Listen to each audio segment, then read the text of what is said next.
des situations encore qui préoccupent les Brazzavillois. Il s'agit bien à la fois de la situation des bébés noirs, comme vous le savez. Depuis quelque temps, nous assistons à des braquages, à des attaques de ces jeunes, souvent dont l'âge varie entre 15, 18 ans et voire 20 ans. Et il y a aussi aujourd'hui des jeunes qui sont, ces bébés noirs, qui sont parfois brûlés vifs. Mais il y a un autre phénomène qui devient un phénomène, sinon encore une autre préoccupation. Il s'agit bien des taxis motos à Brazzaville. Vous vous souvenez que le gouvernement avait pris l'engagement, donc sur demande de la mairie de Brazzaville, de réguler ce secteur aussi pour créer les emplois. Et nous allons comprendre aujourd'hui quelle est donc l'évolution de ce dossier, puisque à la dernière, sinon la session actuelle qui se tient actuellement à la mairie de Brazzaville, la 5e session ordinaire administrative, le maire est revenu sur cette préoccupation. Et sur ce plateau, je reçois Blanchard Dimi, Romik Okilas et mon frère Freddy Onyami. Freddy Onyami, pardon. Freddy Onyami, c'est mon frère, je vous le dis, parce que nous nous connaissons depuis longtemps. Je suis heureux de le recevoir sur ce plateau. Alors, le décor est planté. Bonsoir, merci d'être avec nous sur Tchelika. Vous pouvez commenter cette émission en direct, donner vos points de vue. Bonsoir, messieurs. Bonsoir. Bonsoir. Heureux de vous recevoir. Nous allons ouvrir cette émission par le discours du maire, sinon le mot de circonstance du maire de Brazzaville, Dieudonné Batimba, à l'ouverture de la 5e session ordinaire. On se rend compte que le maire revient sur la préoccupation des taxis motos à Brazzaville et chacun de vous prendra la parole pour commenter. Tout en saluant l'initiative du commandement des forces de police au sujet de l'obligation du port de casque par tous les motocyclistes et leurs passagers, initiative qui vient s'ajouter à celle de l'interdiction de circulation des taxis motos au centre-ville. Le conseil départemental et municipal souhaite ardemment que ce secteur soit rapidement réglementé. Nous invitons donc le gouvernement à bien vouloir diligenter la signature du texte qui va réglementer cette activité. Ainsi, les accidents et les vols à la tire qui deviennent de plus en plus récurrents dans la ville seront évités et les pertes humaines épargnées. Vous avez suivi Dieudonné Batimba, le député maire de Brazzaville, revenir sur cette situation. Nous nous souvenons d'abord à l'avant-dernière session, donc avant cette session, la mairie avait envoyé, sinon transmis le dossier de la réglementation des taxis motos à Brazzaville au gouvernement. On se souvient également que dans l'un des conseils des ministres, le gouvernement avait pris l'engagement de le faire, mais surtout dans le but de donner du travail aux jeunes. Et juste après, quelques semaines, sinon quelques mois après, le maire de Brazzaville prend un arrêté pour interdire la circulation des taxis motos au centre-ville de Brazzaville. Mais là encore, on se rend compte que dans son discours et même par son attitude, il semble être très, très préoccupé par cette situation. Alors, Blanchard Dimi, vous qui suivez de très près cette situation, qu'est-ce que vous en dites? Au moins, à suivre le mot de Dieudonné Batimba, l'ouverture de la 5e session du conseil municipal et départemental de Brazzaville, j'ai lu, même s'il ne le dit pas, j'ai lu un peu une sorte de déception qui se cache, mais à voir son visage, vous lisez qu'il est quand même déçu du fait que du point de vue précis sur cette affaire de la réglementation des taxis motos, de l'encadrement de cette activité qu'on ne peut plus arrêter malgré l'interdiction par l'État, qu'on ne peut plus arrêter, qu'il fallait que l'État accélère un peu les choses. Qu'est-ce qu'on constate? Comme nous, lui aussi il constate que l'affaire, pourtant il y a quelques mois, était prise au sérieux, entre guillemets, par le gouvernement, qui parlait de cette année de la jeunesse, qu'il fallait créer des opportunités, des créneaux qui permettraient aux jeunes de s'occuper et de ne pas se lancer dans ce que nous appelons aujourd'hui les Koulouna et les bébés noirs. Alors qu'il fallait donc accélérer dans le cadre de cette année de la jeunesse certaines initiatives, certains créneaux dans les transports en commun sous format taxi-moto, puisqu'ils ne concernent uniquement, presque quasi exclusivement que la jeunesse. Il fallait juste réglementer. Mais on est tous déçus. Et Batimba n'est pas seul. qu'à ce jour, des textes qui encadrent cette activité, qui se pratique au-delà de Brazzaville aussi, n'arrivent toujours pas. On se demande, s'agit-il encore des questions d'argent ou bien d'un texte que les experts doivent peaufiner, qui a déjà été même fait, on pourrait juste amender, peaufiner pour publier et réglementer ces secteurs. La conséquence serait que, il a dit Bontimba, qu'on aurait épargné les Congolais de certains accidents, de certains décès, de certains actes du genre vont la tire et autres. Voilà. Ensuite, vous savez, la vie en ville a ses règles. Mais si l'État, qui est l'encadreur, qui est le régulateur, qui est le modérateur de la vie en société, alors, brille par une léthargie dans la réglementation, dans la prise de texte, même la prise de texte et la publication, là, il y a un problème. Voilà pourquoi, dites-moi, tu vas faire un peu le travail de la presse.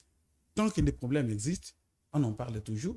Voilà pourquoi, au-delà de la 4e session, à la 5e, il revient sur. Mais je crois qu'à ce stade, l'affaire est déjà là. Les taxis-motos sont là. Et l'État aussi, on suit les ministres, parler de cette année de la jeunesse décrétée par le président Sassou. On est déjà presque à 6 mois que cela a été dit.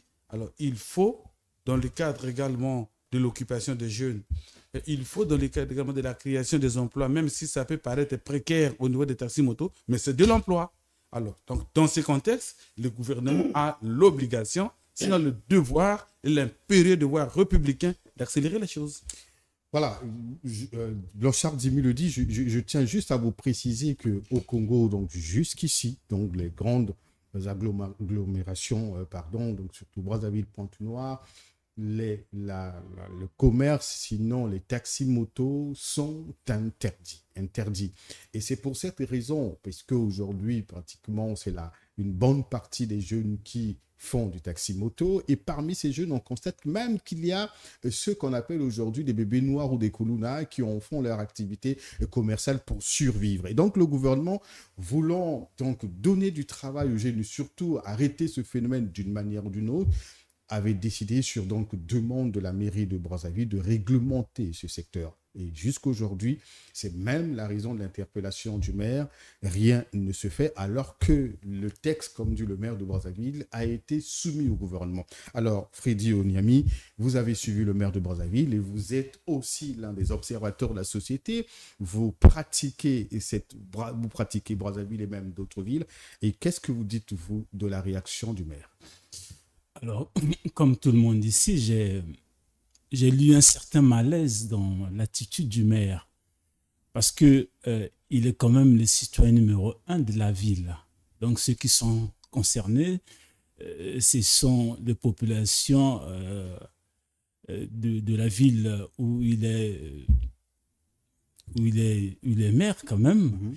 Et donc, on sent qu'il est mal par rapport à la lenteur du gouvernement quant à accélérer les choses en ce qui concerne le trafic ou le transport en taxi-moto dans sa ville.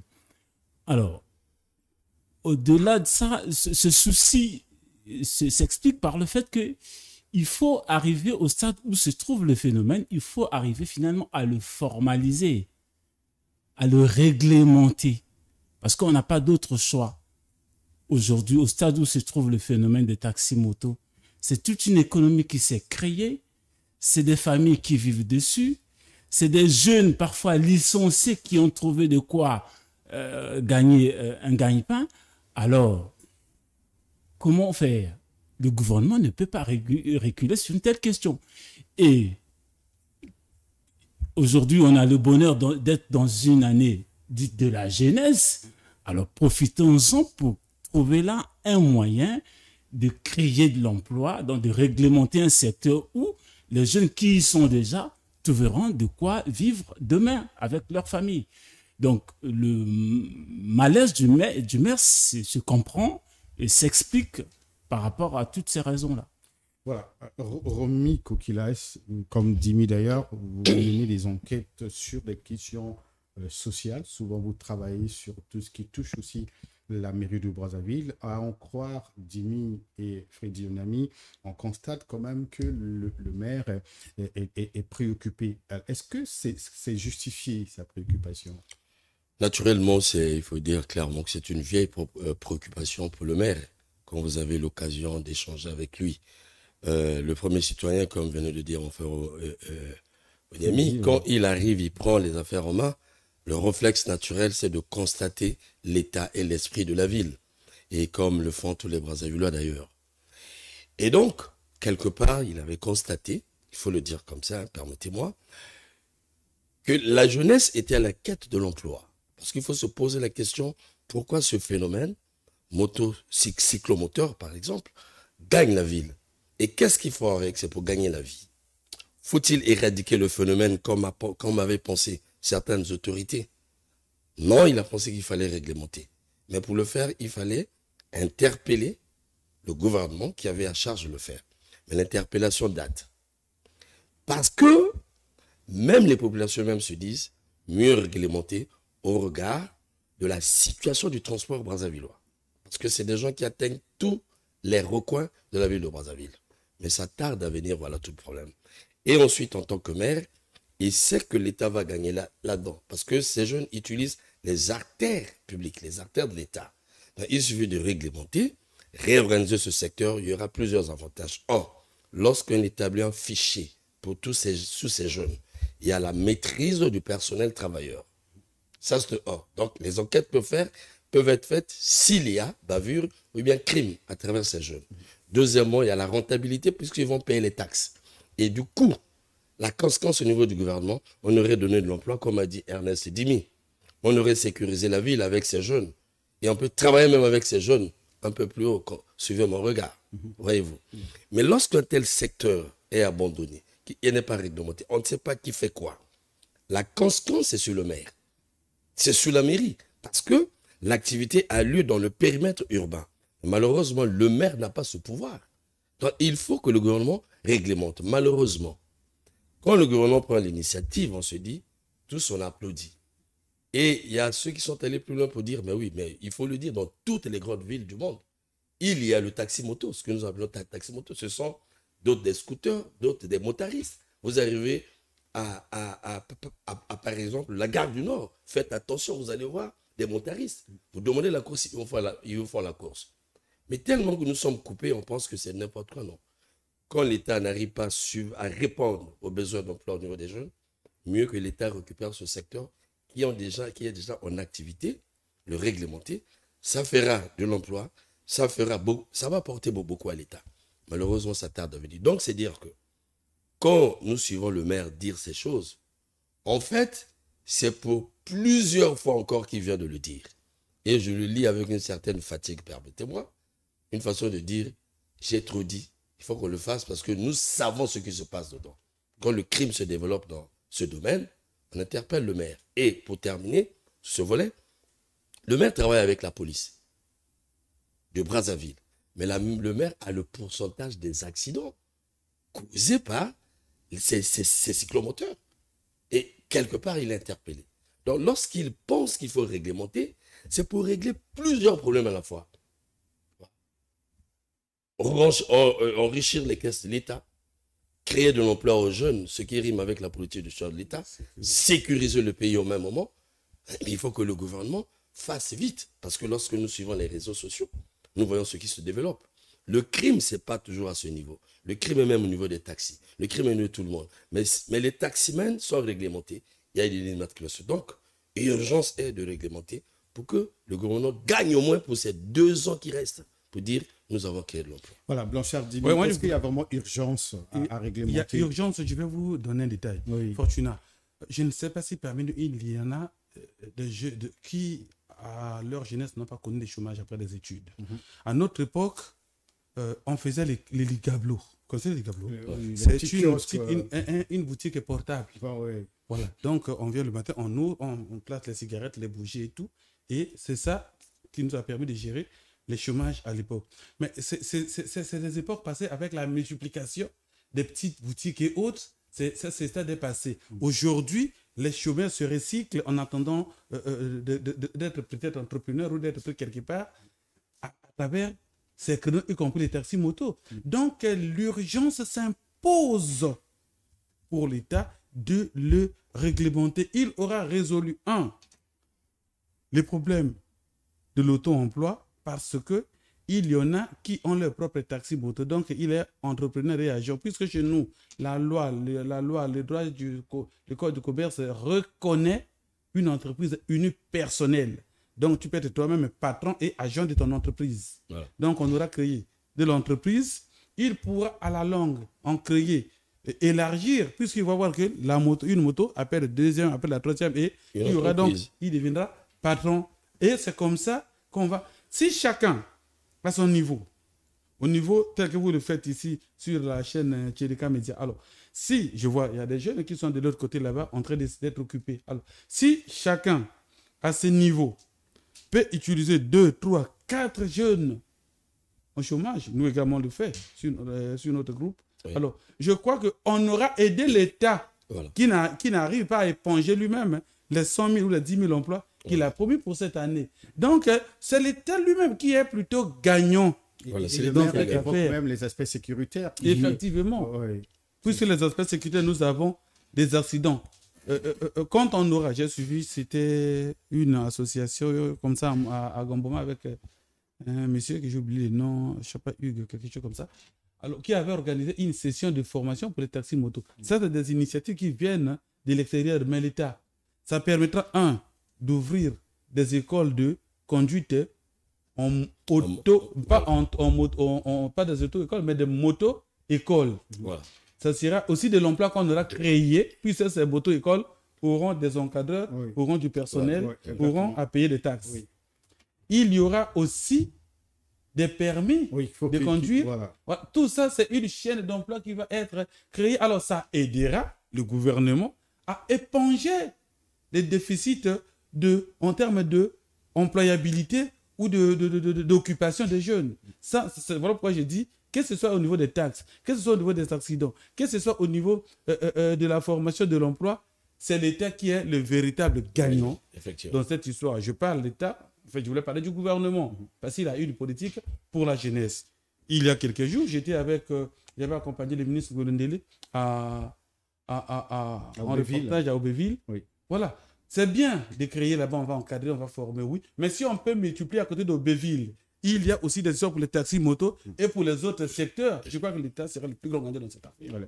Est-ce qu'il y a urgence, puisque quand on regarde aujourd'hui, on ne voit que l'aspect sécuritaire, on voit aussi l'aspect emploi, mais il y a aussi l'aspect transport qu'il ne faut pas oublier, puisque ces taxis motos arrivent dans des zones inaccessibles comme Jacopango, où les taxis n'y arrivent pas. Vous avez Manianga et tout, mais ces taxis motos font donc plusieurs kilomètres, vont dans des zones accessibles. Est-ce que c'est aussi pour ça aujourd'hui qu'il faut, il faut mettre sur ce qu'on est en train de dire l'urgence de réglementer cette zone? C'est aussi pour ça, parce que Brazzaville est une ville où les transports en commun peinent à se révolutionner. On est juste resté dans les taxis, bus. D'autres modes de transport ont du mal à s'installer. Parce que dans d'autres villes en Afrique aujourd'hui, ils ont les tramways. Dans d'autres villes, ils sont en train de creuser leur métro. Alors que Brazzaville est resté dans le transport vraiment classique, on peut dire. Donc, aujourd'hui, le taxi-moto, c'est un nouveau mode de transport qui nous permet d'aller plus loin. Très pratique, hein? Très pratique, parce que justement, les quartiers que vous citez, les quartiers que vous citez sont des quartiers enclavés, donc difficiles d'accès pour les véhicules, et le taxi-moto arrive. Et le taxi-moto, dans une ville comme la nôtre où il y a beaucoup d'embouteillages, souvent ça vous permet de rattraper le temps perdu. Et donc c'est très pratique, d'où l'une des raisons de régulariser ces secteurs. On parlait de l'aspect sécuritaire. Vous savez, le phénomène de bébé noir que nous dénonçons aujourd'hui peut avoir une réponse sociale par ce biais-là. Aujourd'hui, on voit bien que la réponse sécuritaire a du mal à donner des résultats. la répression Ne suffit pas. ne suffit pas. Enfin, la Donc création aujourd'hui, la réponse sociale serait que qu'on donne de l'emploi à ces jeunes Qui soient occupés, à qui faire un soient travail. occupés. Ils n'auraient pas Donc, le temps d'aller faire par les ce moyen-là, ils auront de quoi s'occuper, de quoi ne plus penser à la violence, aux moyens De braquage. au raccourci pour avoir de l'argent. Non, ce sera de l'emploi. Ils vont travailler du matin au soir. Le soir, ils sont fatigués. Ils vont se reposer pour reprendre le lendemain matin. Donc, voilà, pour tous ces aspects-là, aujourd'hui, le problème des taxis-motos, la régularisation de ces secteurs est plus qu'une urgence pour le gouvernement. Voilà. Alors, Romu Kokilas, sommes-nous arrivés à un point de non-retour? Est-ce que on peut plus supprimer ça, par exemple, à Brazzaville, pour dire, bon, écoutez, Non, c'est impossible. C'est impossible. on arrête, la loi l'interdit. Non, on ne non, peut plus. Bon, mais oui, mais Bruni, je comprends pourquoi tu poses la question, parce que je veux dire, le décideur, quand elle est capable de le faire. Voilà. J'y revenais même, merci pour À la quel question. prix? Non. Non, je dis, l'évidence démontre qu'on ne peut pas. Mais quelqu'un peut se lever pour dire, on interdit, nous avons vu. Je vais vous donner un seul exemple. Aujourd'hui, vous allez dans des grandes villes comme Paris, Pékin, ainsi de suite. Vous avez des trottoirs qui sont alimentés. Le Congo, un jour, on a dit, plus de trottoirs. La ville devient très fade. La ville ne vit pas. Mais à Paris, vous avez des trottoirs, vous côtoyez des cafés, les gens boivent dehors. Oui. Il fait beau. La ville est vivable. Donc, chez nous, généralement, ce qui se passe, merci encore pour la question, c'est que nous ne savons pas nous adapter avec la nouveauté que nous créons nous-mêmes. On ne sait pas l'adapter au profit de notre République. Nous n'avions jamais connu les taxis-motos. Mais je vais vous prendre un colosse comme Pékin. Tu sais, la Chine, c'est un pays hyper développé. Où vous avez tout. Vous avez des tramways, vous avez les téléphériques, ainsi de suite. Mais les gens roulent moto, il y a des taxis-motos. Est-ce que c'est parce qu'ils sont pauvres? Est-ce que ça salit la ville? Non! Les Chinois, malgré qu'ils sont hyper riches, ont compris qu'il y a un secteur qu'il faut développer. Ils ont toujours besoin d'économie. Malheureusement, quand ça arrive Et chez eux même pour contrôler l'embouteillage. Voilà. Ouais, Malheureusement, regardez le niveau de la puissance de la Chine qui touche déjà, qui s'aventure dans l'espace. Et ils utilisent la moto. Même les bicyclettes, ils utilisent. Mais parce que en Chine, on se dit, c'est la population qui propose, ça veut dire qu'il y a un besoin. Moi, l'État, je réglemente. Or, chez nous, généralement, quand le Congolais crée par inspiration, par besoin, parce que là où il y a des besoins, l'être humain tente de créer la solution. Et l'État doit être regardant. Mais chez nous, on doit faire ce que l'État pense. C'est là le problème, le contraste. Et quand on crée, on ne se pose pas la question de dire pourquoi taxi-moto? Ça venait d'être développé ici. Or, le Congo est l'un des pays dans la sous-région qui, depuis son indépendance, n'a jamais organisé son réseau de transport urbain. C'est dramatique et c'est grave. On n'a pas un réseau. Vous demandez à quelqu'un ici, cite-moi les arrêts de bus, il ne saura pas. Or, l'étranger, quand il arrive, il a besoin des arrêts. Ça n'existe pas. Le transport urbain est aux mains des privés. Quelle nature, quelle est la qualité de ces transports? Il faut dire des cercueils roulants qui ne peuvent pas exister. Sous les artères, je le dis encore, vous allez voir. C'est n'importe quoi qui roule et n'importe qui roule. Ça, c'est déjà l'État. La qualité des routes. La qualité des routes, on mène les véhicules, Dimi vous le dira. Roulez un peu sur l'avenue, par exemple, la rue Itumbi. Vous avez pavé, vous avez trou, vous avez dalle, ainsi de suite.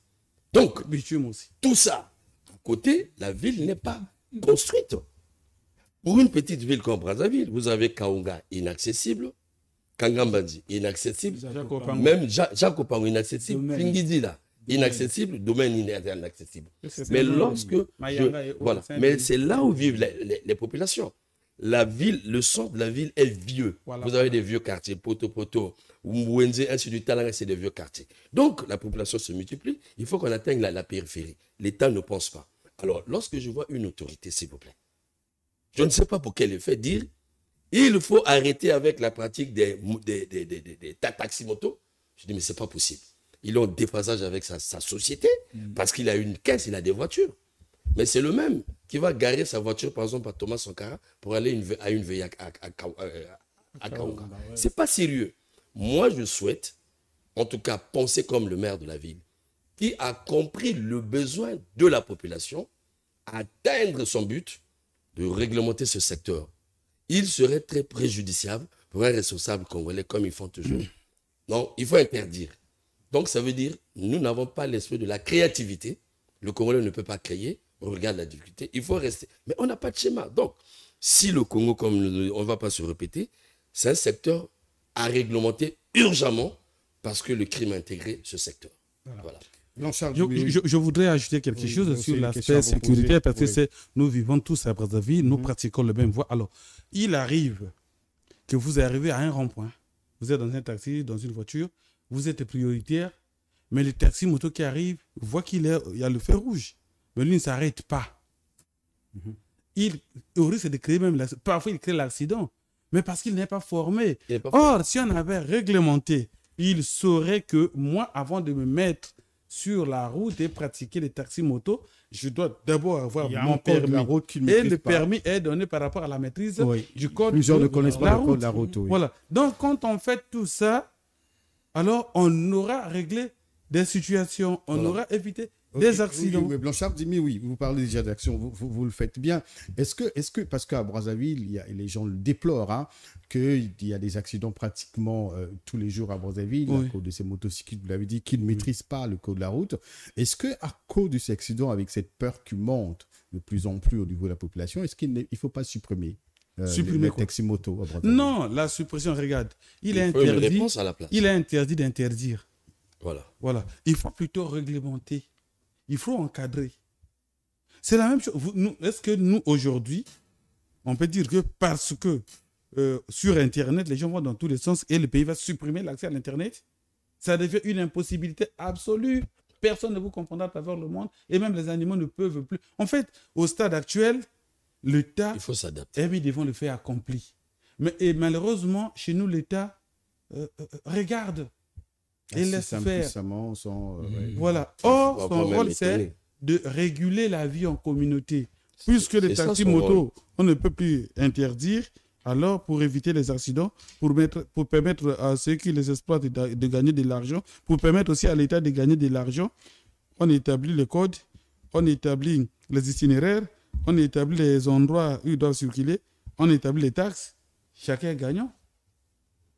Et pour ça, on n'a pas besoin d'une autorité de régulation de transport public comme on a l'ARPCE pour les télécoms. Non, je disais, pour corroborer les autres, c'est qu'il faut intégrer ces secteurs. C'est ce qu'il faut faire. Il faut intégrer. Maintenant, pour le reste des accidents, vous l'avez signalé, c'est vrai. Parce qu'on est dans le pays où les statistiques ne sont jamais disponibles. Non, sont disponibles pour les accidents. Chaque année, on donne. Et ça évolue.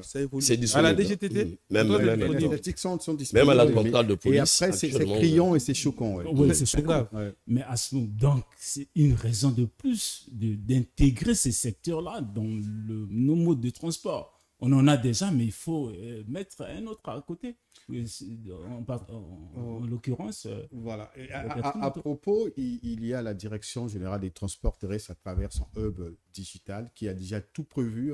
En réalité, pour l'octroi des permis, on a constaté que le FONEA a même lancé une formation en faveur donc, de ces jeunes, des taxis motos. Nous avons aussi constaté que le Conseil consultatif de la jeunesse a recommandé au gouvernement de prendre en compte donc, ces questions liées au taxi moto de Brazzaville. Mais la question que je vous pose ici est pourquoi ça traîne au niveau du gouvernement alors que solennellement, lors d'un conseil des ministres, nous avons vu le gouvernement prendre l'engagement de réguler et ça paraissait être parmi les urgences du gouvernement. Mais pourquoi, Blanchard Dimi, ça traîne? Je suis membre du gouvernement. Est-ce qu'on peut comprendre? Est-ce que moi je suis membre du gouvernement? Est-ce qu'on peut comprendre pourquoi? Non, regarde, moi c'est juste à vous dire. Oui. Est-ce que le gouvernement, on a pris comme priorité sur papier ou bien réellement il avait le cœur à l'ouvrage? Je préfère que vous alliez chez moi du gouvernement pour demander pourquoi il ne diligente pas. Le ministre des Transports est connu. Le premier ministre du gouvernement est connu. Le ministre de l'Intérieur est connu. Allez vers ces autorités, demandez-leur. Parce que je ne vois pas quel est l'intérêt qu'ils ont pour ne pas créer l'urgence, d'autant plus que leur chef, qui est Denis Sassou Nguesso, a décrété l'année pour la jeunesse. Et les ministres en question, les membres du gouvernement ne sont pas détenteurs des taxis motos. C'est pour le bas peuple, pour les jeunes qu'il veut le recycler cette année avec la décision du président Sassou. Raison de plus pour eux d'aller vite, mais dans l'ordre. Bruni, moi je pense en ce sens une très belle question. Et c'est là qu'il faut souvent s'interroger. Voilà, les lignes sont tracées. On convoque souvent le gouvernement pour dire, mais pourquoi les réponses n'arrivent pas? Voilà, c'est la bonne manière de réfléchir actuellement. Pourquoi le gouvernement retarde? Certains diront c'est un manque de volonté, non. C'est un manque de créativité. Souvent, ils sont étrangers à leur société. Le type congolais, c'est ce que je constate, nous sommes surpris par les phénomènes sociétaux, je veux dire. Mais c'est comme si nous ne vivons plus une certaine dynamique dans l'évolution. On est surpris par ce qui arrive. Or, ce qui arrive, on veut des schémas déjà faits, toutes faites. Ça doit être, ça doit être, pas ça doit être. Mais le monde n'évolue pas comme ça. Je vois les membres du gouvernement être surpris par certaines choses. La ville évolue, comme d'autres villes, c'est naturel. On dit non, nous on ne veut pas ceci. Tu as vu? Non, bébé noir, c'est un phénomène de société par exemple, excusez-moi, j'ouvre une parenthèse. C'est un phénomène de violence urbaine qui est vécu partout au monde, même à Los Angeles. Non, désormais, tu vois, là, on attrape les parents. On est déphasé avec le monde. On n'est pas universel. On est déphasé. En fait, c'est quoi? Il manque un regard sociologique de la société. Pour dire, aux membres du gouvernement, pour dire, c'est un phénomène. On se pose le pourquoi. Pourquoi ce phénomène?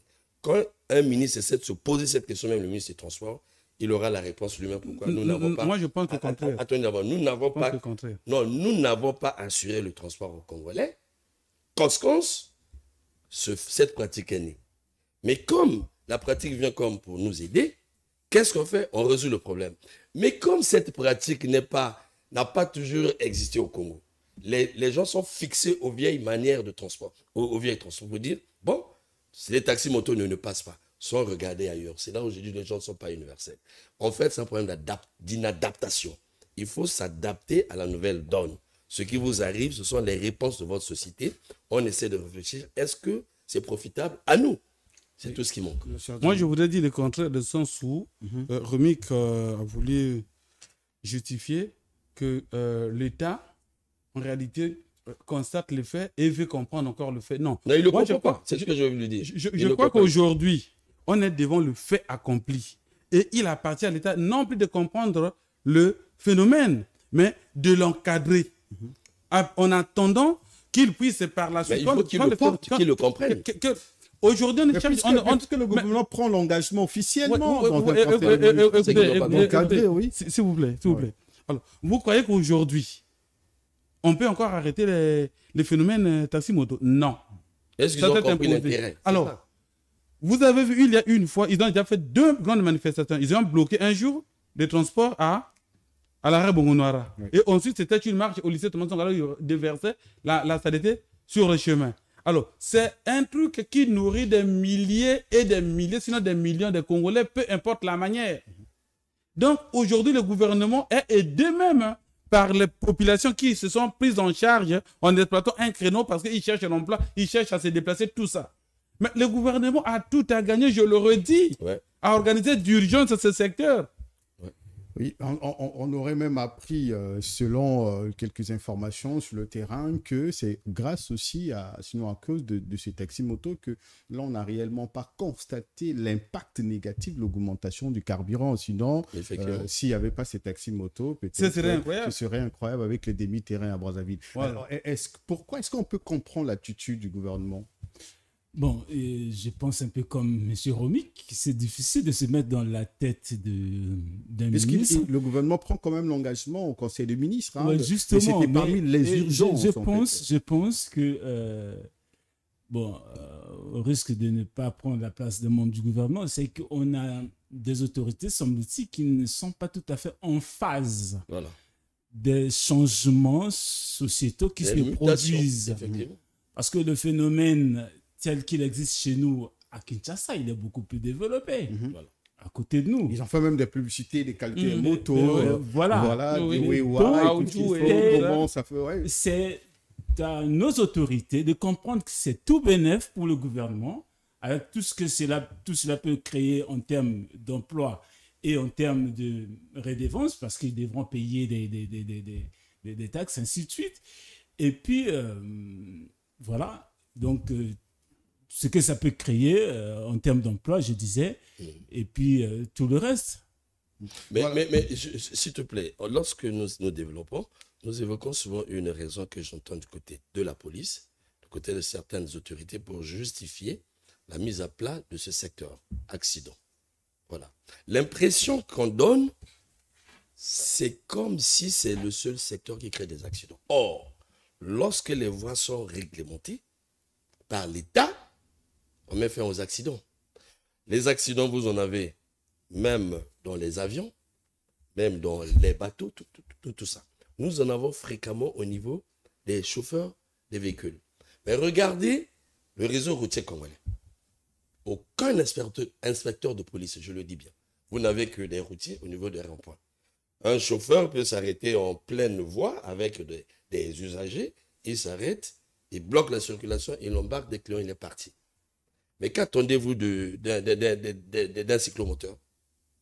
D'un cycliste? Il lui fera autant. Le problème, je reviens, c'est l'État. Donc, le gouvernement toujours.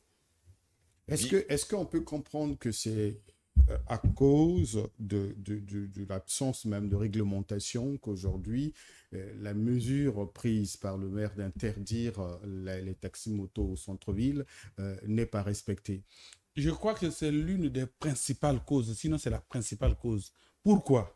Parce que pour que le maire soit accompagné, il faut des notes, ça doit être des décrets ou des lois. Ouais. Pour que son arrêté ou sa circulaire ait un effet. Alors c'est vrai, il a mis peut-être la charrue avant de bien, croyant que le gouvernement allait l'accompagner, mais le gouvernement semble un peu traîner le pied. Et Romik l'a dit, dans tout ça, c'est qu'on doit comprendre que ce n'est pas uniquement les taxis-motos qui créent les accidents. Voilà. Il faut étudier les phénomènes de fond en comble parce que s'il y a des accidents qui peuvent être évités par les véhicules et par les autres moyens de transport, les taxis-motos aussi peuvent les éviter s'ils sont encadrés. Voilà. Or, aujourd'hui, qu'est-ce qu'on constate dans les secteurs des taxis-motos? C'est un groupe de policiers qui se mettent au croisement de l'avenue Jacques Opango avec la Reine Galifuru, commencent à arrêter les motos. Ils chassent. Ils font la chasse aux taxis. Ils font la chasse sans même dire qu'est-ce qu'il y a, qu'est-ce qu'on doit faire. Voilà. Alors, et c'est de l'argent qu'on exige. Après, on parque les motos, on met dans un commissariat central. Il faut 30 000 pour retirer. Mais ça, ce n'est pas la réglementation. Ça, c'est de l'arnaque. C'est même une escroquerie. Il faut aujourd'hui que le gouvernement urge à gérer cette question. Voilà.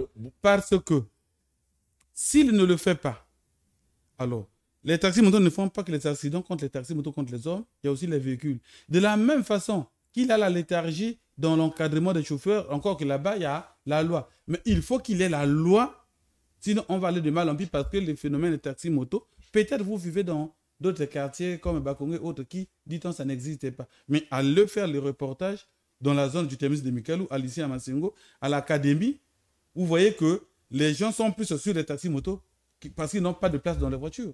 Oui. Donc, c'est aujourd'hui une urgence absolue pour le gouvernement. Une urgence absolue, Dimi vient de lâcher quelque chose de très capital. Il faut qu'on réglemente pour protéger également ces jeunes qui font taxi-moto contre certains policiers qu'on appelle les ripoux, qui en ont fait, comme on dit en lingala, bilanga na bango. Oui. Moi-même, j'ai vécu ça. J'aime rouler moto, tu le sais. Oui, mais nous avons pris un jour, non? Voilà, à Bakongo. Avec lui. Qu'est-ce qu'on nous demande? Le permis. Un policier, je le dis, conscient qu'il n'y a pas de permis, le secteur n'est pas réglementé, qui s'amuse à arrêter de nuit les cyclistes. Il vous emmène dans un peu flou. Il vous emmène dans un obscur, hein? Je vais vous donner des itinéraires. Hein?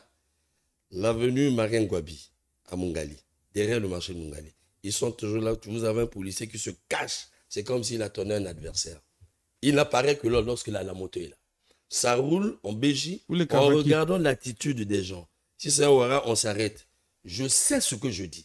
J'ai tout un reportage que je n'ai jamais diffusé. Le jour où je vais le diffuser, ça sera un scandale, je vous assure. On vous prend la moto, on va avec. Regardez les commissariats de police, le nombre de motos qu'il y a dedans. Contrôlez le nombre de motos. Je n'ai pas envie de citer les postes de police. on arrête, on met là-dedans, on enchaîne. On enchaîne. Et qu'est-ce qu'ils attendent? La police est auxiliaire de la justice, n'est-ce pas? S'ils sont en infraction, il faut les faire monter le dossier. La police rançonne 24 000, un tel. Mais ils payent au niveau de la police. Où va cet argent? Ça ne va pas au trésor. Qu'est-ce qu'on demande au conducteur de la moto? Moi, j'aurais souhaité ceci. Coller les amendes, m'avoir les amendes, demander à ce dernier d'acheter son casque ou à être légal. Mais on ne demande pas ça. On vous demande de l'argent. Si c'est l'argent. On vous libère. Sans savoir ce que vous avez fait. Voilà. Et vous ne savez pas ce que vous avez fait. Et même celui qui arrête le taxi-moto, c'est un garde de l'intervention qui ne connaît pas conduire, qui ne connaît pas la conduite. Il est de l'intervention. Mais attends, si on ne réglemente pas, c'est encore l'État, parce que la police incarne l'État. C'est l'État qui va rançonner. Et vous avez des policiers ripoux, quand même appelé le directeur général de la police. Ils appellent les ripoux des pourris, qui s'amusent à salir l'image de la police dans ce sens, alors que ce n'est pas la volonté de la direction générale de la police. C'est un problème, je vous assure. Et vous avez connu des accidents où il y a des motaristes fouillards qui sont poursuivis par la BJ. Quelque part, il perd sa vie bêtement. Il y a des policiers qui montent sur la moto, c'est lui qui conduit la Kawasaki. Ça, vous avez vu des Oui, images. après, il y a eu l'accident. Attendez. Un policier a fait l'accident avec la Kawasaki. Oui. Rapidement, puisqu'on passe oui, à l'autre. pour rebondir au phénomène des accidents qu'on incrimine ici, mais l'incivisme dans la circulation est généralisé. Il n'y a pas que des taxis-motos. Il est total. Il est total. Donc, plus le secteur réglementé, je pense qu'on peut arriver à une certaine forme de discipline. Voilà. Mais non, en parlant des policiers qui raquettent, ainsi de suite, mais Dieu seul sait si la hiérarchie de la police n'est pas au Ça courant ne de monte ce pas au qui se passe. trésor. Non, ils ne savent pas. Non. La hiérarchie ne sait pas. Enfin, Dieu seul sait si ils ne sont pas au courant. Bref, je me dis, la pratique se fait au vu et au su de tout le monde. Et la hiérarchie n'est pas se saisir de la question. Je pense que c'est un peu hypocrite. Mais vous verrez, s'il vous plaît, peut-être pour chuter, vous verrez. Là, le maire a parlé du port du casque. Je vous prends à témoin, nous sommes la presse. Mettons nos caméras en branle. Je vais faire ce travail. Personnellement, je le dis ici. Moi, je vais chasser ces policiers-là. Comment je vais faire? Je vais prendre le texte. Il y aura un contrôle de casque pour la protection du Congolais. Mais vous allez voir lorsque le policier va arrêter. Parce que chaque fois qu'une loi est lancée, une mission elle est lancée, souvent, les agents de l'ordre trouvent l'occasion pour se faire les poches. Il s'agit ici, nous vulgarisons aussi, il s'agit ici du port du casque. Mais quand on arrivera à cette date, vous verrez, ils sortiront. Permis, papier, machin, juste pour rançonner. Et là, la presse mettra à nu. Voilà. Le port du casque est obligatoire à partir du juillet 2024. Voilà. La police a donc publié l'information officiellement et nous avons constaté aussi que le syndicat des taxis motos, sur les motocyclistes, sont à pied d'œuvre pour que chacun de ces motocyclistes s'octroie, sinon se procure des casques. Alors, nous allons passer donc au dernier sujet de notre émission de ce soir. Il s'agit bien, nous l'avons dit dans l'introduction, du phénomène bébé noir. Et encore, donc à l'ordre de l'ouverture de la 5e session administrative, ordinaire administrative de la mairie de Brazzaville, le maire est revenu dans son discours, d'entre deux jeux dans son discours, et sur cette question, sinon cette problématique. Nous allons le suivre. Notre session s'ouvre à un moment où les efforts fournis par son Excellence, M. Denis Sassou Nguesso, président de la République, chef de l'État, pour ramener et maintenir la paix et la sécurité dans notre pays sont en train d'être sabotés par quelques inciviques à l'échelle des grandes agglomérations. Le phénomène bébé noir, qui prend de plus en plus de l'ampleur, doit être éradiqué avec fermeté et sans complaisance aucune. Je constate tout de même avec satisfaction que l'interpellation des conseillers municipaux lors de la dernière. Voilà, merci. Vous avez suivi le discours du député maire de Brazzaville lors de l'ouverture de la 5e session ordinaire administrative de ce conseil municipal.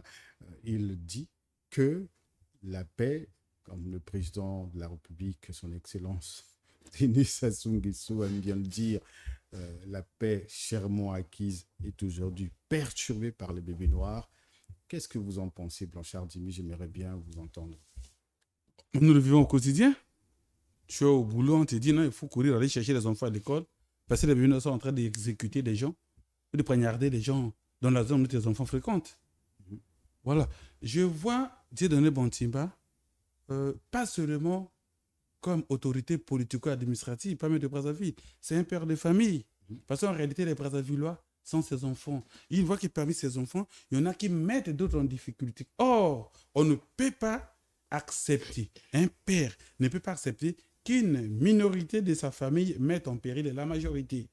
Voilà pourquoi il faut des voies et moyens pour régler les problèmes. Cependant, est-il réellement accompagné par ceux qui sont et les victimes, et les parents des victimes, et les auteurs de ces actes, et les autres pouvoirs publics? C'est ça la grande question, d'autant plus que chez nous, on dit toujours un an, une émission de moyens. Même si c'est un travail qu'on peut faire sans moyens financiers, tout le monde fait directement les dévis. Est-ce que les dévis que la police, est-ce que les dévis que les autres corps sociaux ou professionnels vont faire pour mener à bien cette traque contre les bébés noirs vont être donnés, alors qu'on sait qu'aujourd'hui, l'État a des caisses qui sont totalement vides. Parce que même le mouvement des gendarmes et des policiers d'un point à un autre demande forcément du carburant, on demande quand même quelques dispositifs qu'il faut mettre à leur disposition. Donc, il faut de l'argent pour cette opération. Il faut de l'argent. Ouais. Là encore, c'est un problème de l'échelle des priorités ou des urgences du gouvernement. Le gouvernement est le garant de la sécurité des personnes et des biens. Quand les populations sont menacées, c'est une urgence, une priorité. Alors, dans l'échelle des priorités d'un gouvernement, réellement, gouvernement doit mettre en termes, en amont, la sécurité. Parce que vous levez chaque... Je ne sais pas. Bon, déjà, je vois une chose. On brûle les gens, aucune descente des autorités sur le terrain.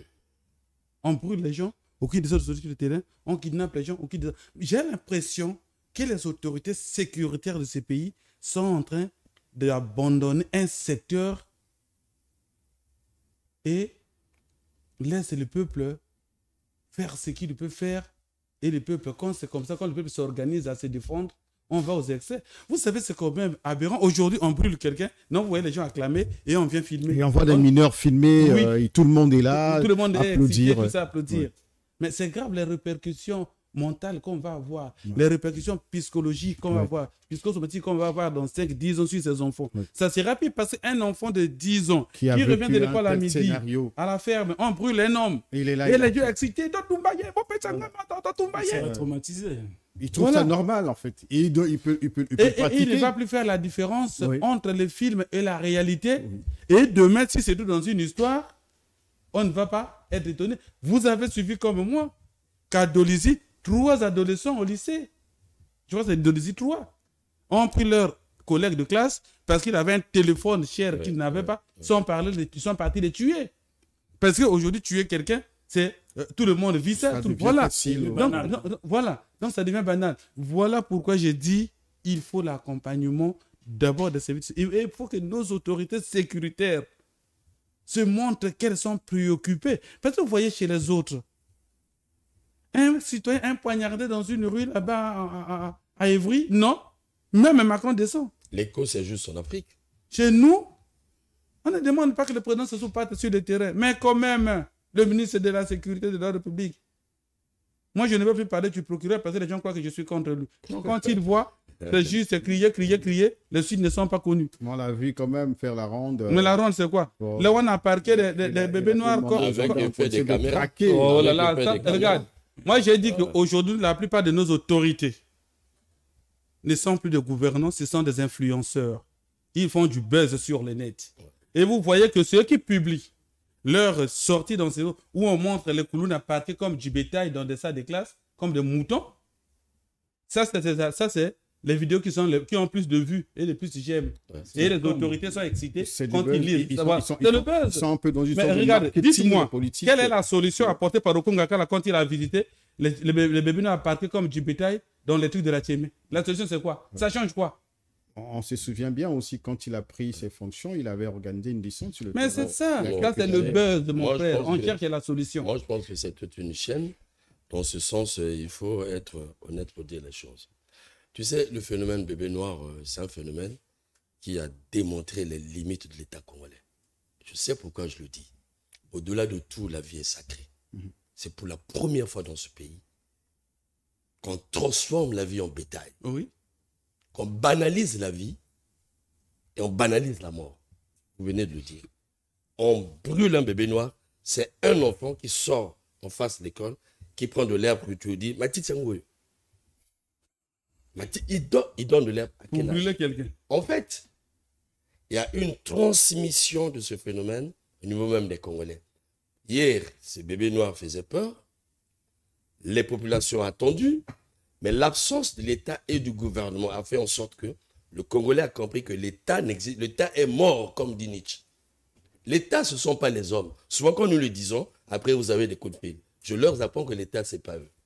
C'est un instrument qui n'est pas créé par les Congolais. Et ceux qui sont à l'origine de l'État ont écrit l'État est né du fait de mettre fin au désordre.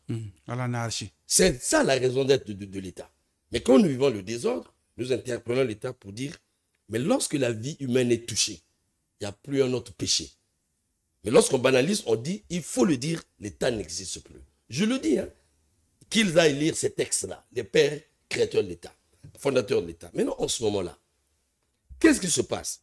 Ayant constaté la disparition de l'État, la mort de l'État, l'être humain, c'est prévu par les pères fondateurs de l'État. L'être humain doit faire justice pour sa survie. Ils s'entretuent, ça devient la barbarie, l'état de nature, c'est ça. Il faut le dire. Souvent, je m'interroge, est-ce que ces gens comprennent la notion de l'État? C'est pas moi qui l'ai écrit. Quand on gère l'État, on doit comprendre ces notions. Parce que quand il y a l'insécurité à ce niveau, toi et moi, je peux te ravir ce micro maintenant quand il n'y a pas l'État. Mais le plus fort, je te tue, je prends le micro, je vais avec. C'est ce que nous sommes en train de vivre. Et là, en ce moment-là, l'avenir est incertain. Là, on n'a pas un bilan. On ne peut pas avoir un bilan. Sincèrement, je vous dis, soyons honnêtes, on n'a pas un bilan parce qu'on a touché la vie humaine. Cependant, ce que j'ai constaté dès le début de ce phénomène, j'ai vu des érudits dans ce pays, j'ai vu des élites dans ce pays occuper les salles du Radisson, on verse ses cravates, en train de nous expliquer le phénomène. Alors que là, à Tingidi, ça tue, à Kangamba, ça tue. Où sont ces érudits-là qui viennent nous parler de ce phénomène? Eux, ils connaissent ce phénomène. Le problème, c'est d'éradiquer ce phénomène. Je dis souvent ceci. Le phénomène le plus grave au milieu jeune que nous avons vécu, c'est après la guerre. Nous avons fait tenir à tous les jeunes des armes ici. Mais comment l'État congolais a fait pour mettre fin à ce phénomène? Là, ils étaient armés. Simplement pourquoi? On n'arrive pas à éradiquer ce phénomène parce qu'on n'applique pas ce qui a été fait après la guerre de 5 juin. Regardez, mais le gouvernement n'a aucune politique. On dit arrêtez. Je n'aime pas lorsqu'on incrimine la police, permettez-moi, je ne suis pas le porte-parole. Mais la politique, et plutôt la police, est une branche du gouvernement pour la répression. Quelle est la politique du gouvernement vis-à-vis de ce phénomène? La police n'a pas d'instruction. Mais il y a la justice restaurative. Attendez, vous attendez un policier qui va aller parmi les bébés noirs pour tirer. L'ordre n'est pas donné. Le temps que le gouvernement n'aura pas une politique adéquate, comment faire pour éradiquer? Pour mettre la police au mouvement, vous allez chercher la mort des policiers. Alors, tout se repose au niveau de la police pour chuter. Donc aujourd'hui, le président est descendu plus bas. C'est là le scandale. Le président descend, interpelle le gouvernement. Il propose ramasser ces jeunes, envoyer au Béville. Combien d'années d'attente? Mais lorsque le président fait cette descente, c'est dire que la politique en milieu jeune a échoué. Le bilan de la jeunesse a échoué. Le bilan du gouvernement a échoué en la matière. On fait quoi? Voilà, on se souvient même que les policiers l'ont dit, même certains ministres l'ont dit dans nos différentes émissions, que quand ces jeunes sont interpellés, vous savez que la population carcérale à la maison d'arrêt, donc on va dire que c'est en surpopulation, la maison d'arrêt est surpeuplée actuellement, et comme la police et la gendarmerie ne peuvent pas aussi, selon la loi, garder ces jeunes au-delà de ce que la loi recommande. Et souvent, donc, on ne sait pas où les placer. On ne sait pas comment les nourrir non plus, puisqu'il n'y a pas de moyens. Donc, à un moment donné, ces jeunes sont parfois libérés pour qu'ils rentrent chez eux. Donc, le phénomène bébé noir... Ils repartent tout de suite. Voilà. Et qui repartent puisque rien n'a été fait pour les recadrer. Et donc, rapidement, Dimi, je vais d'abord prendre Freddy, puis alors, Freddy. Ben, c'est en tout ça que qu'on peut comprendre, qu'on peut voir l'impuissance de notre État. On dit que c'est l'État qui a le monopole de la violence légitime dans une république. Or, dans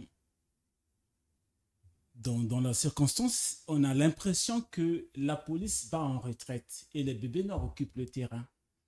Moi, j'habite la cité de Kintélé. Mais c'est une vraie psychose avec le noir qu'il y a aujourd'hui dans Brazzaville. Les délestages. Les délestages. C'est des blackouts. Donc, l'insécurité combinée à l'obscurité, vous savez ce que ça peut créer. Donc, il faut vite rentrer chez soi, même si ces obligations demandent qu'on soit un peu plus, voilà, qu'on retarde encore plus. Donc, l'État est complètement impuissant, la police va en retraite et la population se fait justice. D'où on constate que, voilà, on brûle, on fait subir le supplice du pneu, voilà. Et ça, dans un État, c'est inacceptable. Parce que l'État, il y a la police, il y a la gendarmerie, ce sont des corps qui devaient être mis en avant pour créer la paix au niveau de la population, pour arrêter ce phénomène, pour l'endiguer, en fait. Voilà. Et donc, en l'occurrence, on ne voit rien. La police est complètement impuissante et voilà, elle a beau arrêter, comme on a dit, la justice ne suit pas. Et puis voilà. Maintenant, je ne sais pas si on va revenir sur les solutions. Oui, les solutions, on en parle bientôt, c'est juste après. Moi, je voudrais plutôt vous illustrer les niveaux de désagrégation du tissu social congolais en termes de mœurs et de sécurité. Alors, et je parle aussi du niveau d'indifférence absolue des dirigeants. Alors, vous avez 5 enfants, 5 jeunes qui se sont canardés à Lifula. Ils se sont assassinés là-bas. Dit-on des bébés noirs. Mais aucune autorité officielle ne prend le problème après le corps. C'est des images macabres qu'on nous a balancées sur les réseaux sociaux. Et quand vous suivez les témoignages, c'est quoi? C'est que les jeunes désœuvrés sont appelés, depuis là où ils revenaient d'une veillée, de rejoindre les autres à Kintélé. On va donner 5 000 à Nifula, on va donner 5 000 sans savoir ce qui allait se produire. Et comme ceux qui les appelaient savaient que c'est une affaire de bagarre, ils n'appellent que les bébés noirs et les koulounes. Et ça se passe comme ça. Non. Aucune autorité ne fait une descente sur le terrain officiellement pour décrire, expliquer ce qui s'est passé. Ça, c'est l'irresponsable. Vous savez, l'État, c'est un monstre. Un monstre, vous savez que ça fait peur. Parce que tu dois tout faire pour ne pas tomber entre ses mains. Oui, l'État doit faire peur. L'État doit faire peur. Mais quand quelqu'un est appelé pour dire on a un topo ici, tu arrives, tu vois qu'on va vous donner l'argent, mais après une bagarre pour des histoires de parcelles.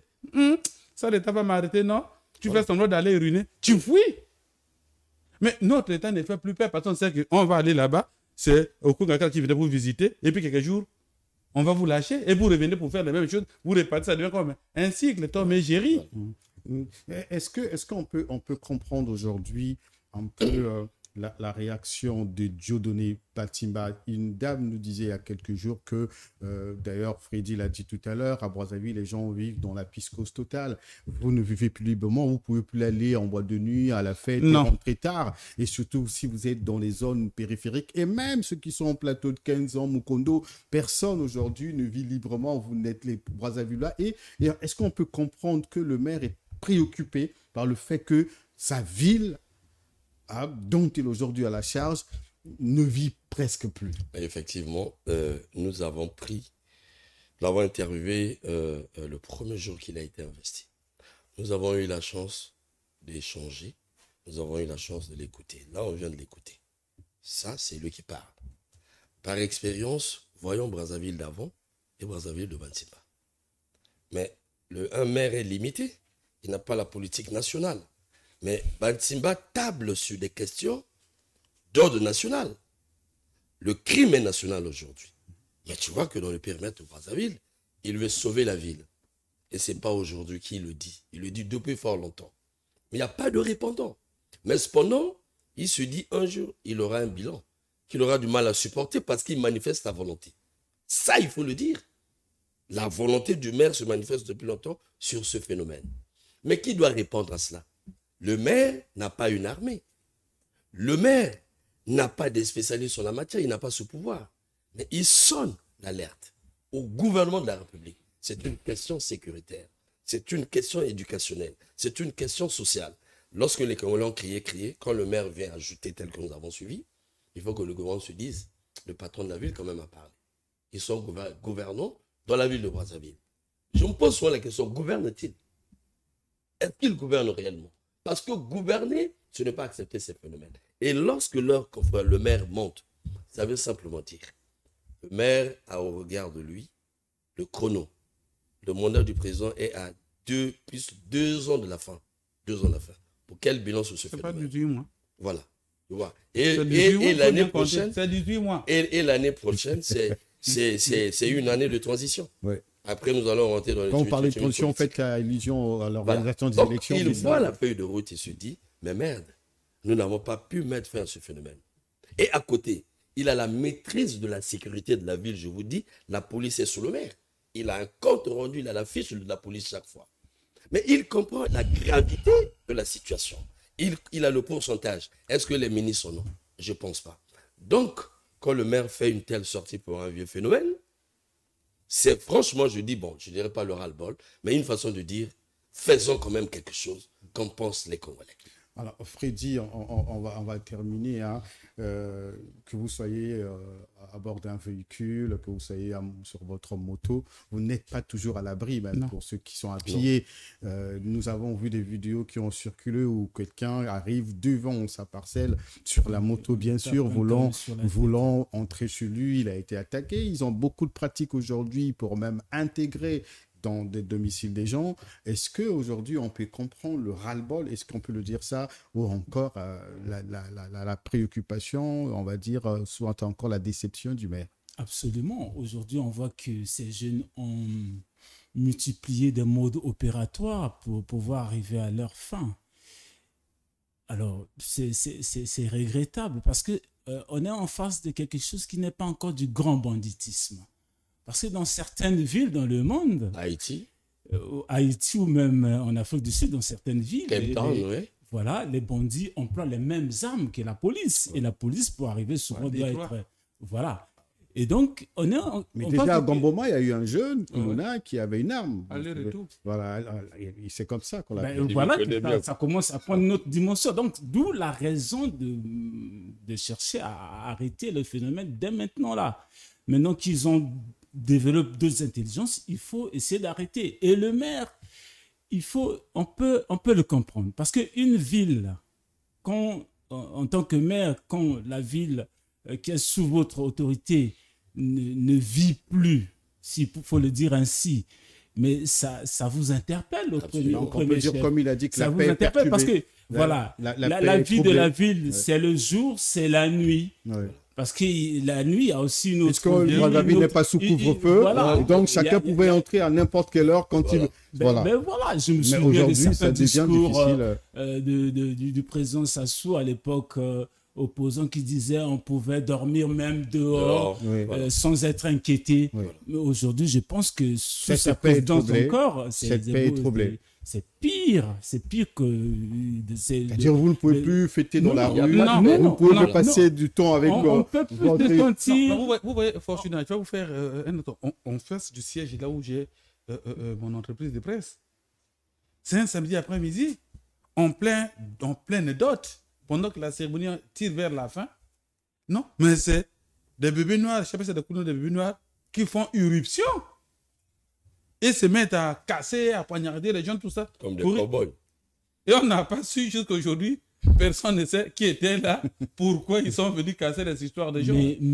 En pleine dot, là où il y a beaucoup de gens, et ils sont partis. Les gens sont enfouis dans les parcelles environnantes. Donc, vous voyez un peu les niveaux de déliquescence. Et je vous dis une chose, un jour, un reportage, dans un reportage qui a pris fin, un peu tard dans la nuit, j'étais obligé d'appeler la maison pour me trouver une chambre quelque part. À l'hôtel. Bien sûr. Et même à Mais je l'hôtel, ne peux encore, pas. il fait au prudent. Parce que là, monsieur Dimi, Oui. excusez-moi, Oui. monsieur Dimi signale une éruption dans une fête, mais il y a Oui. aussi des cas où on voit deux groupes se battre, s'affronter. Mais déjà, quand les bébés noirs disent. Et là, ils ont le temps de se battre et de se disperser sans être inquiétés. Nous avons tous écouté les bébés noirs qui utilisent aujourd'hui les réseaux. Ils ont des groupes WhatsApp. Ils disent, après l'armée, c'est nous, dans un État. Et ils l'ont démontré. Ils ont touché les emblèmes de la nation. Tout ça. Nous avons vu au lycée 5 février. Je pense qu'aujourd'hui, le problème, j'ai vu, il y a une opération musclée de la police. C'est bien, c'est pour créer l'apaisement, la dissuasion, ainsi de suite. Est-ce que la police pourra ramasser tout ce monde? Notre pauvre police. En tout cas, je plains cette police parce que elle est laissée à elle-même. Franchement. Par qui? Par le gouvernement. Vous imaginez. Ils ont un ministre. Non. Faut avoir le C'est la population qui est laissée à elle-même. Non, attendez, vous me dites d'abord. Entre la police et la police En qui est face abandonnée. d'une violence, c'est pas le patron de la sécurité qui crée une politique. En C'est fait, le- tu as vu Nouméa. Non, Comment les autres sont organisés. je vous en Comment prie. l'État prend les choses à part Est-ce des que je peux corps. parler? Est-ce que je peux parler? Un ministre au gouvernement ne décide pas seul. C'est un vieux phénomène qui touche même la conscience du chef de l'État. Il a dit, il a parlé de nous emmener à Aubéville. Donc c'est un problème global. Ce que je constate, le gouvernement n'a pas mis en place une politique adéquate. Elle n'existe pas. Le ministère de la Jeunesse a échoué lamentablement sur la question, il n'y a aucun bilan. Celui de la sécurité. Celui de la sécurité. ministère de la sécurité. Et de la sécurité. Mais la sécurité, y compris quand je dis le gouvernement. Ah non, tu as parlé de la Non, non, jeunesse non, seulement. non, non, Non, non, Faut dire non, aussi le ministère de la non, je sécurité. dis le gouvernement. Le gouvernement, c'est la sécurité. Voilà. Attendez, je vais vous dire, non, n'embrouillez pas, je dis quelque chose de sérieux. Voilà. Pour ce faire, la police pourra mener ses actions de dissuasion. Je réitère, le policier sera toujours inefficace tant que le Congolais, le gouvernement ne dise pas aux policiers ce qu'il faut faire et que la justice ne sache pas ce qu'il faut Les faire. parents, les chefs de quartier doivent aussi Mais accompagner les le parents. gouvernement. Voilà. je sais Jimmy Sont pas les déjà parents. anticipé ma dernière question, puisque Ouais, c'est le maire qui envoie ce mhm, message et qui demande aux Brazzavillois de dénoncer, donc aux parents, amis, voisins, de dénoncer ces bébés noirs. Et vous parlez déjà tout à l'heure des solutions. Est-ce l'une des solutions? En fait, j'ai dans notre C'est une petite ville de distraction. Kintélé, la mère est arrivée, elle a réuni la population et a demandé aux gens de se former en groupe pour essayer de contrer la violence des bébés noirs. Donc, une sorte de groupe d'autodéfense. Ah, Et voilà. Là, c'est le Et communisme. C'est le communisme. sur le champ, personne n'a osé lever le doigt parce que dans la foule, il y avait les bébés noirs. Ouais. Et donc, Il le faut père craindre d'être qu'ils vous identifié, repèrent et- ainsi de suite. Ouais. Et donc, finalement, la paix du maire n'a pas connu Et donc, difficile de dénoncer parce que si vous de dénoncez, faits. la nuit, ils Et- font éruption mais- sur mais le voilà. monde. Mais à mon avis, il faut plutôt partir sur une optique de police de proximité, c'est-à-dire qu'une police entièrement dédiée au service de la mairie. Une police beaucoup plus proche des populations des quartiers que la police nationale, une police de proximité. Ça, c'est le renseignement, c'est tout. Non, mais je ne sais pas, mais en tout cas, Ah on oui. peut le faire dans Dénoncer d'autres les gens, pays. c'est le Les renseignement. polices de proximité existent. C'est risque et péril. Ils À ont pas côté les de ça, parents. je pense, pour décourager certains, il faut peut-être aussi, je ne sais pas si ça peut marcher, et il faut créer une espèce de DDR. C'est-à-dire une espèce de politique de démobilisation, de désarmement de ces phénomènes contre un intéressement en termes d'argent pour leur permettre de On se n'aura pas le réintégrer. retour de la médaille. C'est ce que j'appelle Mais- politique. Ça, c'est Voilà, une politique. voilà. Bon, Merci. pour moi, les solutions devaient se faire plutôt dans... Merci, Blanchard. Bon, Dans ces pour deux- moi, les phénomènes ayant déjà des racines, comme on dit en lingala, c'est bimisi misisa. Alors, ça nécessite une solution sur le long terme. Ouais. Parce qu'on ne peut pas casser ça de manière brutale. La preuve est qu'on brûle les gens, ils continuent. Parce que brûler, c'est la solution radicale. Mais on brûle, ils continuent. Il faut aujourd'hui, que chacun s'y mette, du parent au chef de l'État. Chacun a un rôle à jouer dans l'éducation, dans l'éthique, dans la dissuasion, dans la répression, chacun à son niveau fait ce qu'il fait. Je crois que ça serait aussi un aspect. Mais le grand problème ici demeure l'occupation de la jeunesse. Quand vous avez quelqu'un qui n'a rien à faire, c'est ça. Et vous voyez que même les enfants sérieux, comme on ne va plus en vacances au village, même votre enfant qui est sérieux pendant les vacances, je vous entends qu'on l'a attrapé là-bas. Parce qu'à la maison, bon, les télés, c'est le même truc qu'on a déjà vu l'année passée, ça revient, donc il n'y a plus d'intéressement. Bon, le foot, il n'y a pas d'espace. Et donc, c'est tout ça qu'il faut voir. L'occupation des jeunes, oui. Voilà, il n'y a plus de chantiers. Une politique de loisirs aussi. Alors, à notre époque, quand on était à l'école, les examens finissent le 15 juin. Mais dès le 17, tu ouvres la pâté, tu as envie d'aller faire la pêche, de retrouver papa et maman, tout ça. Mais aujourd'hui, les enfants sont ici avec toi-même. Au village, le village est déjà mort. Il n'y a plus d'occupation. Quand tu quittes le matin pour aller chercher en ville, ils restent là. Quand tu arrives, tu les vois, ils te regardent. Si tu n'as pas emmené le pain, alors tu ne seras pas surpris d'entendre qu'il y a une bagarre déjà au salon là-bas parce que papa n'a rien emmené. Donc, il y a tellement de problèmes à gérer, mais il faut quand même que chacun fasse des minimums à son niveau. Mais j'insiste sur l'occupation de la jeunesse. Voilà, Romy Kokilas. Moi, je parlais d'abord de l'autorité de l'État. L'État existe pour se faire. L'homme est désordonné par nature, il est violent, il est sauvage par nature. Ça ne devait pas nous étonner. C'est la nature de l'homme. Et l'État existe pour cela. Et donc, c'est à l'État d'abord congolais de penser cette jeunesse, trouver des réponses. Les spécialistes, ce n'est pas ce qui manque au Congo. Et il faut accompagner de cela d'une volonté politique. Et ça demande beaucoup du patriotisme. Il faut aimer le pays. Parce que je vous assure, le mal des États, c'est quand vous créez de tels phénomènes, ça finit jamais. Les États-Unis paient le prix jusqu'aujourd'hui. Depuis l'histoire des Cape Town aux États-Unis et plutôt en Afrique du Sud. Vous allez constater, c'est des phénomènes difficiles à éradiquer quand vous les conservez avec vous, quand vous faites semblant. Quand ça gagne, c'est fini. Le Congo doit faire très, très attention. Donc aujourd'hui, Dimi a parlé de l'oisiveté de la jeunesse qu'il faut occuper. Ce sont les conséquences souvent du manque d'emploi dans une société. Ce sont des conséquences de la dépravation de la conscience nationale.